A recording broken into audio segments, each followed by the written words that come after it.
بسم اللہ الرحمن الرحیم الحمد للہ رب العالمین والصلاة والسلام علی رسولہ الکریم اما بعد فاعوذ باللہ من الشیطان الرجیم بسم اللہ الرحمن الرحیم۔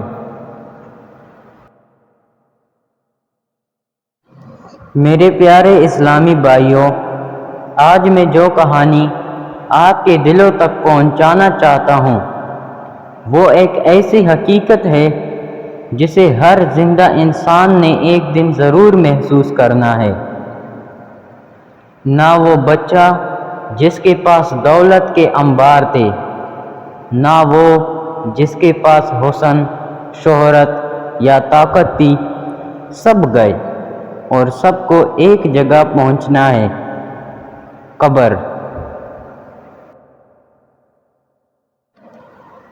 آئیے میرے ساتھ دل تھام کر روح کو چلناڑ دینے والا وہ لمحہ محسوس کیجیے جب انسان مرنے کے بعد پہلی بار آنکھیں کھولتا ہے اور قبر کی پہلی رات شروع ہوتی ہے۔ پہلا منظر غسل، کفن، جنازہ اور قبر کی طرف روانگی۔ جیسے ہی روح قبض کی جاتی ہے، بندہ دنیا سے منقطع ہو جاتا ہے۔ اس کے جسم کو غسل دیا جاتا ہے اور کفن پہنایا جاتا ہے۔ لوگ کہتے ہیں اچھی زندگی گزاری، نمازی بندہ تھا، ماشاءاللہ بڑی نیکی کرتا تھا۔ لیکن قبر کیا کہتی ہے؟ کیا وہ واقعی نیک تھا؟ کیا اس کے اعمال اس کے ساتھ جا رہے ہیں؟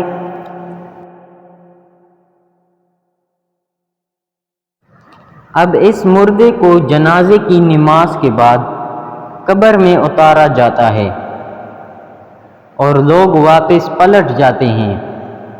وہ پل، وہ لمحہ جب قبر مکمل بند ہو جاتی ہے، تب قبر کا پہلا وار ہوتا ہے۔ میں تمہارے اعمال کو دیکھ کر یا تو پھیل جاؤں گی یا تمہیں دبا دوں گی۔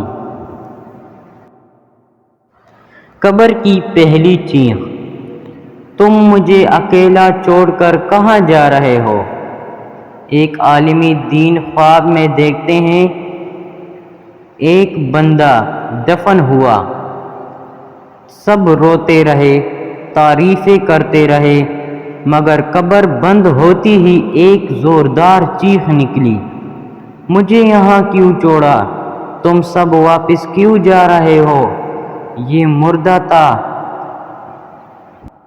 جو اپنے اعمال سے ناآشنا تھا، دنیا میں عزت دار تھا لیکن قبر اس سے ناراض تھی۔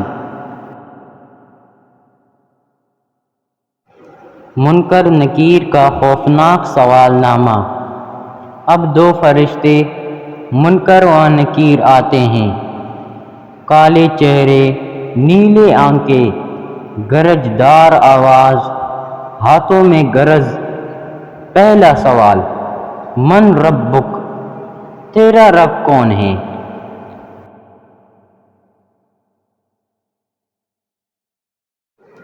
اگر بندہ دنیا میں نماز چھوڑتا رہا، اللہ کو یاد نہ کرتا تھا تو زبان گنگ ہو جائے گی۔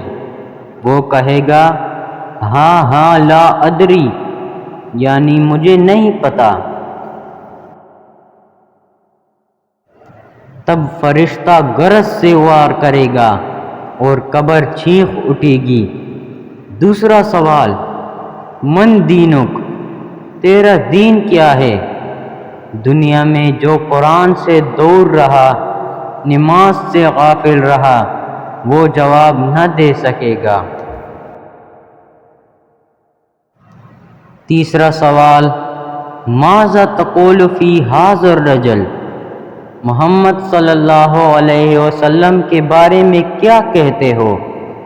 اگر محبت رسول صلی اللہ علیہ وسلم دل میں تھی تو قبر روشن ہو جائے گی، ورنہ قبر اندھیری اور تنگ تر ہو جائے گی۔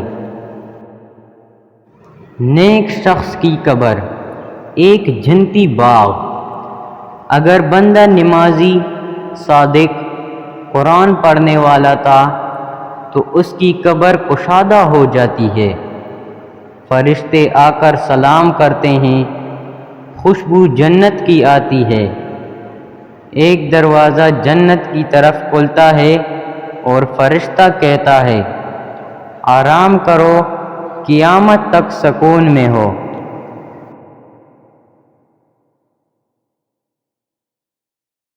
بدکار کی قبر جہنم کا گھڑا۔ لیکن اگر بندہ نماز چھوڑتا، والدین کو ستاتا، سود کھاتا، زنا کرتا تو قبر جہنم کا گڑھا بن جاتی۔ فرشتے سختی سے سوال کرتے ہیں، گرز مارے جاتے ہیں، قبر چیخوں سے گونج اٹھتی ہے، ایک کھڑکی جہنم کی طرف کھول دی جاتی ہے اور وہ ہر لمحہ آگ کے شعلے دکھاتا ہے۔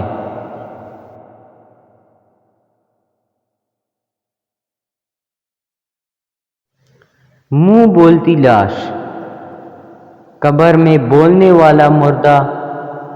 حدیث مبارکہ ہے، مردے کو دفن کر کے واپس آتے ہو تو وہ تمہارے قدموں کی آواز سنتا ہے، اگر وہ نیک ہو تو فرشتے کہیں گے سو جا نئی دلہن کی طرح، اگر گنہگار ہو تو قبر میں چیخیں مچاتا ہے، کاش مجھے مہلت ملتی، کاش میں توبہ کرتا۔ ایک عالم نے خواب میں دیکھا کہ قبر میں ایک شخص کہہ رہا تھا، دنیا کو کہو نماز کی قدر کرنا ورنہ قبر میں پچھتاوا نصیب ہوگا۔ قبر کے عذاب کے حقیقی مناظر، سچے خواب، عبرتناک واقعات۔ ایک شخص نے خواب میں اپنے دوست کی قبر دیکھی، جسم کا آدھا حصہ جل رہا تھا، پوچھا کیوں؟ جواب ملا، میں دنیا میں ناپاکی کی حالت میں نماز پڑھتا تھا۔ ایک بیٹی نے والد کے جنازے کے بعد خواب میں دیکھا کہ قبر میں سانپ ڈس رہے ہیں، پوچھا کیوں؟ والد صاحب لوگوں کو دھوکہ دیتے تھے، ماپ تول میں خیانت کرتے تھے۔ قبر کے عذاب سے بچنے کی 7 کنجیاں۔ نمبر 1، روزانہ سورۃ ملک کی تلاوت۔ حدیث شریف کا مفہوم ہے کہ یہ قبر کے عذاب سے بچاتی ہے۔ نمبر 2، 5 وقت کی نماز۔ نمبر 3، ماں باپ کا ادب۔ نمبر 4، سچائی اور امانت۔ نمبر 5، توبہ اور استغفار۔ نمبر 6، صدقہ و خیرات۔ اور نمبر 7، ذکر الہی۔ دعا اور اختتامیہ۔ اے میرے رب، ہمیں قبر کی پہلی رات کی وحشت سے محفوظ فرما، ہمیں ایمان کی سلامتی عطا فرما، ہمیں دنیا میں نیک بنا تاکہ قبر میں سکون پا سکیں، ہمارے والدین، بھائیوں، بہنوں اور امت مسلمہ کی مغفرت فرما، آمین یا رب العالمین۔